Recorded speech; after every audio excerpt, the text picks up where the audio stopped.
All right, well, we'll just jump right into it. So we're going to start off by directing our attention at the ECG, which I said is a tool that I like to use as a reference point when I'm working through the graph, just remembering that the electrical events come before the mechanical events.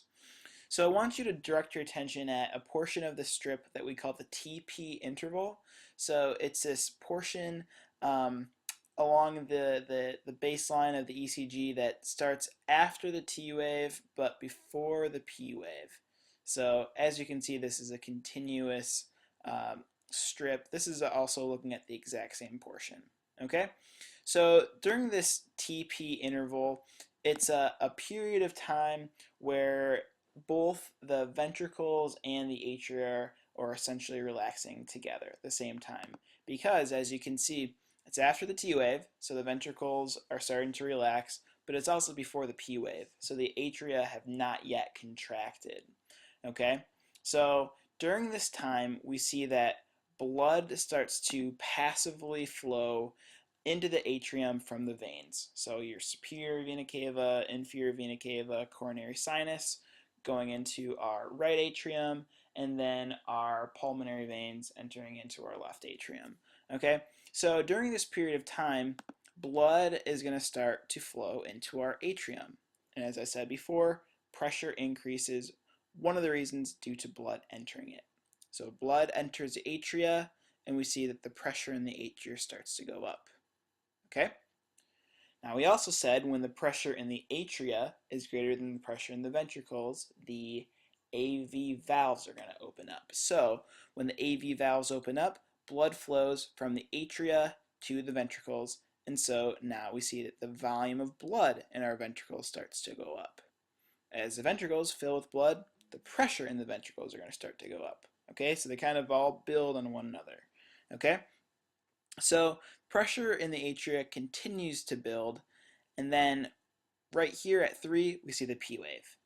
P wave represents atrial depolarization, and we said that right after P wave the atria contract. So if you follow this PR segment right down, we see that we have a spike in our atrial pressure. That's what we call the atrial kick. The atria have started to contract, so they're squirting some extra blood into the ventricles. One thing that's worth mentioning is that the majority of blood that flows from the atria to the ventricles occurs before the atria actually contracts. That atrial kick just squirts out about 15% of the remaining blood. But nonetheless, we see that as that blood is squirted, we see that, oh, look at here. We see that the the volume of blood rather in our ventricles also goes up. Okay, so this is why it's important to know your blood flow. Blood flows from our atria into our ventricles. Okay, so far so good. So we just had our atria contract. Now we're going into the QRS complex. Okay, and so as a review, the QRS complex represents two key electrical events. The first is atrial repolarization. The next is ventricular depolarization. Okay? So, what's going on mechanically is that after the QRS complex, the atria start to relax. Okay? So, as the atria start to relax, the pressure in the atria starts to go down. And when the pressure in the atria is less than the pressure in the ventricles, our AV valves close. This is denoted by our first heart sound, that lub. Okay? QRS complex also denotes ventricular depolarization. So after the ventricles are depolarized, they're going to contract. As our ventricles contract, we're going to see the pressure is going to rapidly shoot up. So as we can see, after the QRS complex, take a look at our ventricular pressure. Okay? So now let's take a look at the volume of blood in our ventricles. So right before the ventricles contract, right before we have ventricular systole, we're at this period of time where we have our end diastolic volume. Okay? And our end diastolic volume is the maximum amount of blood we can hold in our ventricles before it contracts.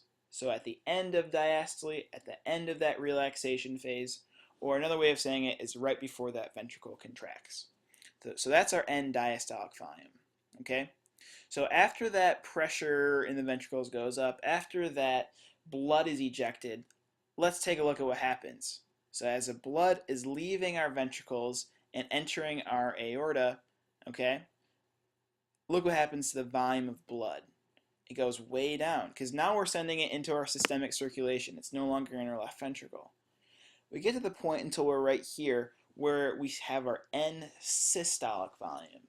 And our end systolic volume is the volume of blood in our ventricle at the end of systole, or another way of saying it is the amount of blood left over after it's been ejected, after that ventricle is contract. So you can see that even after that ventricle contracts, there's still going to be some blood left over, about 65 milliliters. However, what we can figure out, and this is something that we've talked about in lecture 2, that if we know how much blood we started off with, if we know our end diastolic volume, we know how much we have left over, we can subtract the two. We can have end diastolic volume minus end systolic volume, and it'll come up with stroke volume. And that stroke volume is the volume of blood that's ejected per beat. Okay? So something to keep in mind. Not so much involved in this in material, but just wanted to bring together some concepts you'll hear later on. But let's get back to the graph, okay? So we just said that we had our QRS complex. We see that right after it, the ventricles are going to contract, the pressure is going to build, okay? As that blood's ejected, the volume in the ventricle goes down. So now let's take a look at what happens during our T wave, okay? So during our T wave, we see that the ventricles are going to start to repolarize. And after they repolarize, the ventricles are going to start to relax, okay? So as that ventricle starts to relax, let's take a look at what happens to the pressure in the ventricles. We're going to see that it's going to start to go down, okay? And the point at which the pressure in our ventricles is less than the pressure in the aorta, which is still filled to and expanded to accommodate that blood. So after the pressure in the ventricles is less than the aorta, we're going to see that the semilunar valve is going to close. And so that gives us our DUP sound, our second heart sound, is a closing of the semilunar valve. This is also the point where we have the dicrotic notch. So a couple things about the dicrotic notch. It corresponds with the end of the T wave. It represents our second heart sound, and it's a period of time when the pressure in our aorta is greater. Okay? So we have our dicrotic notch. We see that the pressure in our ventricles continues to fall after the T wave, okay, which finally brings us back into our TP interval, which is where we started, okay? So we see that the cycle repeats, and that is it in a nutshell, okay? So there's just kind of one more concept to introduce. It's going to be something that you'll read about if you take a look at the entire worksheet that I've posted. And there are two periods of time where we have what we refer to as an isovolumetric contraction and an isovolumetric relaxation, okay? And what that means, iso meaning the same, volume looking at the volume of blood. So during an isovolumetric contraction, that's a period of time where right before that blood's ejected by our left ventricle, we have both our AV valves and semilunar valves closed, okay? So if those valves are closed, that blood can't enter or leave, okay? So essentially, in order for that blood to leave the ventricles and go into the aorta, the pressure in the ventricles has to be greater than the aorta. So that ventricle is squeezing until that pressure is great enough that it can knock open the valves in our semilunar valves, okay? So I kind of think about it like isovolumetric contraction is kind of like putting a teapot on a hot stove, okay? And it's not until we heat up that teapot where the pressure inside builds that it's great enough to blow the top off the stopper that we can have that steam exit. I think about that kind of like the isovolumetric contraction. So it's a period of time when both the AV valves and semilunar valves are closed. We have to slowly start to contract until the pressure builds, and then finally, once that pressure builds enough that it's greater than our aortic valve, and then those semilunar valves can open and blood's ejected. Okay, same thing in terms of relaxation. There's an isovolumetric relaxation. That's just showing again period of time when all four of our valves are closed.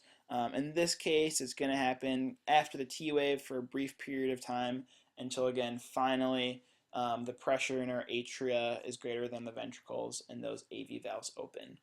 Okay, so the nice thing about having a video like this is you can pause, rewind, and skip when I'm moving too fast or talking too slow. So I hopefully, maybe could clear up so many misconceptions that you had or any sources of confusion.